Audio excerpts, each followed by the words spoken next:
এই নিষ্পাপ বাছুরটার কি একটা অবস্থা, হাঁটতে পারে না।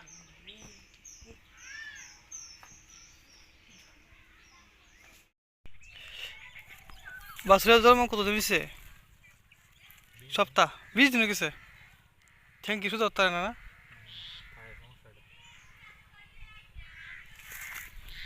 ঠ্যাং সমস্যা, কোমর দেখা যায় বেহা। ডাক্তারে ডাক্তারে কিতা কইছে? এই যে সুরজারি দিয়েছিল না? হ্যাঁ হ্যাঁ।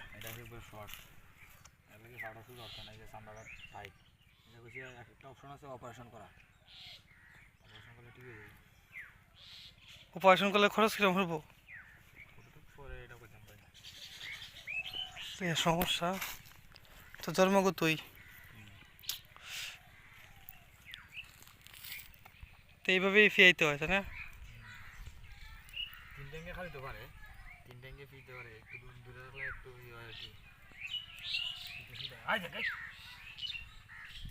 দুধ কিরম জায়গায়?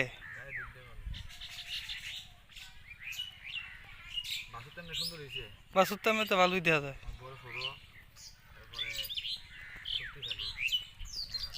হ্যাঁ।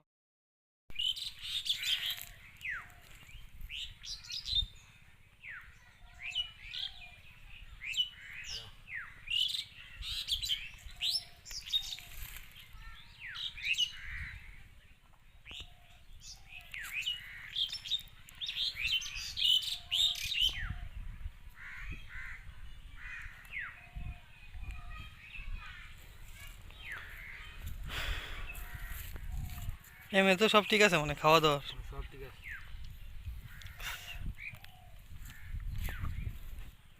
তিন ঠেঙ্গে খাওয়াতে কষ্ট হয়, তাই না?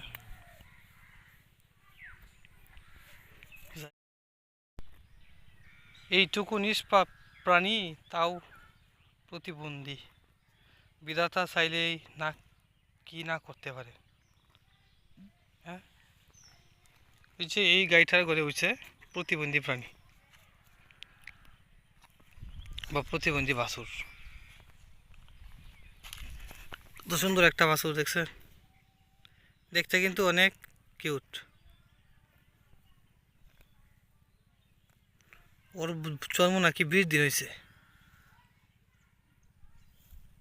দুধ খাইছে যে মুখটা ভিজে নিছে। ওর এই পায়ের সমস্যা, আর এটা এইটা ভালো আছে। এই পায়ের সমস্যা, এটা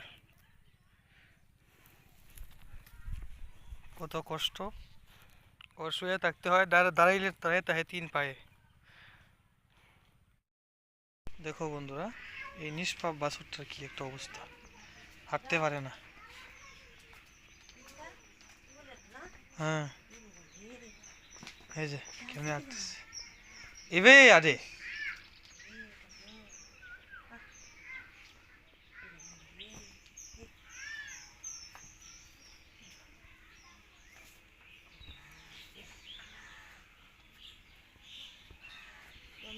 গরু বাছুর প্রতিবন্ধী, এই ট্যাঙ্ক রাখবার মোটামুটি ঠিক আছে। তো এটার এই জায়গাটাতে সমস্যা।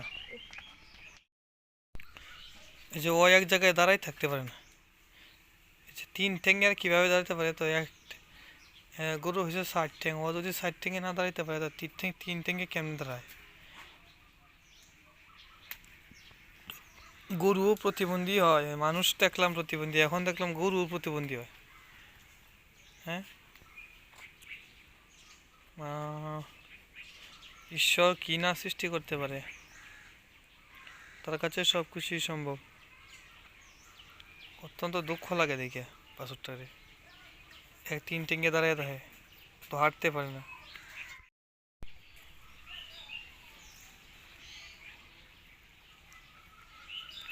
তিন ঠ্যাঙ্গে এরকম বাছুর দেখবেন লাফালাফি করে, কিন্তু ও লাফালাফি করতে পারে না। ওর অবস্থা দেখো, ও কি করতেছে, একটু সময় দাঁড়াতে পারে না। কি পরিমাণ কষ্ট দেখছেন অবস্থা, একটু সময় ও দাঁড়িয়ে থাকতে পারে না এক জায়গায়।